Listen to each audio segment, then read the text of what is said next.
પણ 18 વરણમાં મેર મને વિશેષ વાલા છે મારા બાપ. આ મારી સરસ્વતી સાક્ષી કહું, જરાય તમને સારું લગાડવા માટે શું કામ કહું ભાઈ? એનું કારણ છે મારી પાસે મજબૂતી. એમને એમ નથી વાલા કે 18 વરણ ચારણોનું સન્માન કરે, પણ બીજી જ્ઞાતિએ ક્યાંક ને ક્યાંક કોઈ પણ ચારણ સાથે માથાકૂટ કરી છે, હોકા ધોકા કર્યા છે.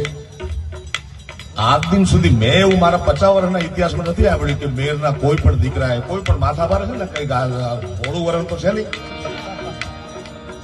અર્જણભાઈ, 50 વર્ષના ઇતિહાસમાં મારો એવો અનુભવ છે કે મેરના કોઈ પણ વડીલે, કોઈ પણ પુરુષે કે કોઈ પણ દીકરાએ ચારણના કોઈ છોકરાને તુકારો નથી કર્યો મારા બાપ. એટલે મેર સમાજ મને વિશેષ વાલો છે. અને એટલા માટે